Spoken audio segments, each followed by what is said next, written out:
मेरा नाम अनम है और मेरी उम्र 19 साल है। लोग कहते हैं मैं बहुत खूबसूरत हूँ, लेकिन असल में मेरी दुनिया सिर्फ अपने सपनों और छोटी सी खुशियों के गिर्द घूमती थी। उस वक्त मैं 10th क्लास के बोर्ड्स की तैयारी कर रही थी।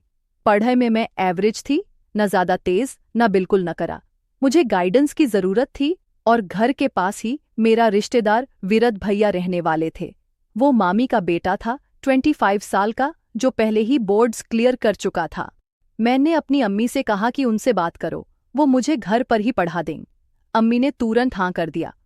उन्होंने विराट से बात की और शाम 7 से 9 बजे तक का टाइम फिक्स हो गया। पहले दिन मैंने जल्दी से सारे काम निपट आए। पूजा रूम के पास वाले ड्राइंग रूम में अपनी बुक्स लेकर बैठ गई। दिल में थोड़ी सी बेचैनी थी। 7:30 के आसपास विराट आए। उनका कद लंबा, चेहरा गेहुआ, क्लीन शेव और बॉडी इतनी फिट की देखकर दिल थोड़ा सा धाधक गया। फॉर्मल नमास्ते के बाद उन्होंने मुस्कुराते हुए कहा, अच्छा, मेरी छोटी सी शिष्या पढ़ने के लिए रेडी है? मैंने सिर हिला दिया। उन्होंने मेरी बुक्स उठाई और पूछा, बताओ अनम, किस सब्जेक्ट में सबसे ज्यादा प्रॉब्लम है? मैंने शर्माते हुए कहा, मैथ्स और इंग्लिश में बहुत वीक हूं भैया। पहले कुछ दिन तो सिर्फ पढ़ाए और थोड़े से मज़क से गुजरे। विराट बहुत अच्छे से समझाते थे। उनके जोक्स इतने फनी थे कि मेरी शर्म धीरे धीरे खत्म होने लगी। मैं उनके साथ बेझिझक बातें करने लगी। उनका पढ़ाने का तरीका इतना प्यारा था कि मैं उनका इंतजार करने लगी थी हर शाम। 2 हफ्ते बीत गए। अब मैं उनके आने से पहले अपने बाल ठीक करती, कपड़े चूज करती। अम्मी कहते, बेटा पढ़ाई पर ध्यान रख, लेकिन मेरा दिल कुछ और ही कह रहा था। एक शाम विराट मुझे मैथ्स एक्सरसाइज करवा रहे थे जब अम्मी चाय लेकर आई। उन्होंने चाय टेबल पर रखी और बोली, पहले चाय पी लो। एक्सरसाइज खत्म हुई तो मैंने उनकी चाय उठाई और उन्हें देने लगी। तभी मेरा हाथ कांप गया और सारी गर्म चाय उनकी शर्ट और पंट पर गिर गई। मेरी तो सांस ही रुक गई। सॉरी भैया, बहुत सॉरी, कहते हुए मैं दौड़कर टॉवेल ले आई और उनकी शर्ट पोंछने लगी। दिल इतना धाधक रहा था कि लग रहा था बाहर आ जाएगा। विराट मुस्कुराए और धीरे से बोले, जैसे तो नहीं जाला, लेकिन अब तुम जरूर जाला दोगी अनम। मैं समझी नहीं, बस उनकी शर्ट पोंछती रही। उन्होंने मुझे दोनों कंधों से पकड़कर खड़ा किया और कहा, बस करो अनम, एवरीथिंग इज फाइन। उनकी आंखों में इतनी शफकत थी कि मेरी आंखों से आंसू निकाल आए। वो मुझे अपनी बाहों में भरकर सीने से लगा लिया और मेरे माथे पर प्यार भरा किस किया। और पगली, रोती क्यों हो? यह तो एक्सीडेंट था। उस पल मेरा दिल पहली बार इतना जोर से धड़का। उनकी गर्म सांस, उनकी स्ट्रांग बाहें, सब कुछ सपनों जैसा लग रहा था। उस रात मैं बेड पर लेटी उन्हीं बातों को सोचती रही। नींद में भी बार बार विराट के सपने आए। कभी हम किसी नाडी किनारे बैठकर बातें कर रहे, कभी पार्क की बेंच पर, कभी पहाड़ों पर। सुबह उठी तो दिल में एक अजनबी सी खुशी थी। अगली शाम जब वो आए, मैं अभी नहा कर निकली थी। मेरे गीले बाल से पानी टपक रहा था। उनकी नजरें मुझ पर रुक गई।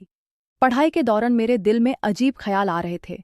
प्यार क्या होता है मैं नहीं जानती थी, लेकिन विराट के पास होने से दिल को सुकून मिलता था। एक दिन बिजली चली गई। कमरा अंधेरा हो गया।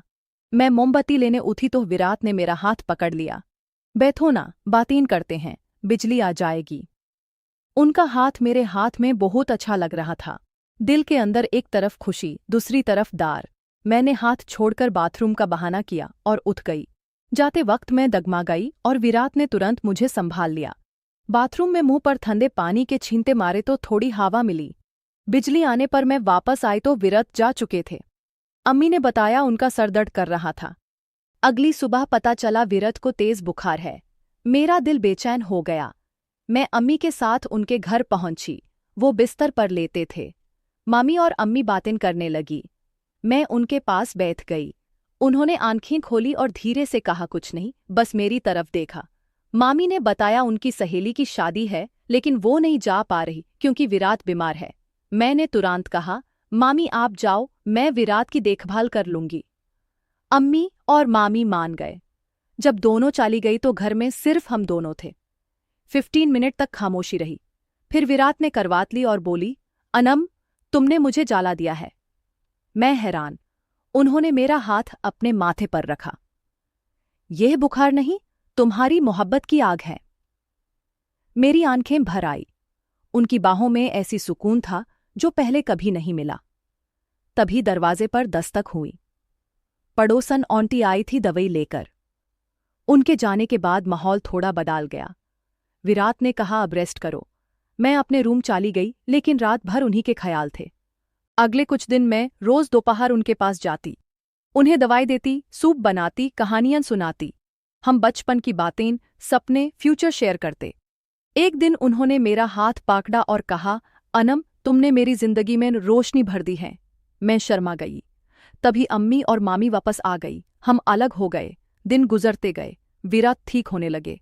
पढ़ाई फिर शुरू हुई, लेकिन अब नजरें मिलती, हाथ छूते, दिल की बातें होती। एक शाम पढ़ाई खत्म होने के बाद मैंने हिम्मत करके पूछा, भैया, वो दिन आप कुछ कहने वाले थे? विराट मुस्कुराए, मेरा हाथ थामा और मेरे कान में फुसफुसाया, अनाम, मैं तुम्हें अपनी जिंदगी की सबसे खास दोस्त बनाना चाहता हूं। क्या तुम मेरा हाथ थाम कर साथ चलोगी जिंदगी भर? मेरा दिल खुशी से नच उठा। लेकिन तब ट्विस्ट आया। उन्होंने बताया कि वो पहले से ही अपने दिल को रोक रहे थे, क्योंकि हम रिश्तेदार थे और वो चाहते थे कि पहले मेरी पढ़ाई कंप्लीट हो, मेरी इज्जत और फ्यूचर सेफ रहे। वो मुझे किसी बुरी नज़र से बचाने के लिए खुद को रोक रहे थे।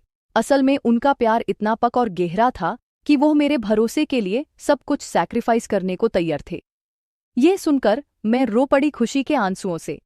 आज हम दोनों एक दूसरे के बहुत करीब हैं। परिवार को भी पता चल गया और उन्होंने भी इस रिश्ते को स्वीकार कर लिया, क्योंकि सच्चा प्यार कभी गलत नहीं होता। जिंदगी सिखाती है कि प्यार में सब्र और समझ बहुत जरूरी है। कभी कभी जो हम एक्सीडेंट समझते हैं वो किस्मत की सबसे खूबसूरत प्लानिंग होती है। अपने दिल की सुनो, लेकिन जिम्मेदारी से। अगर ये कहानी दिल को छू गई हो तो लाइक जरूर करना। कमेंट में बताओ आपका सबसे फेवरेट मोमेंट क्या था, और चैनल सब्सक्राइब करके बेल आइकन दबा देना ताकि ऐसी और इमोशनल फैमिली स्टोरीज आप तक पहुंचती रहें। अपना ख्याल रखना। अल्लाह आप सबको खुश रखे।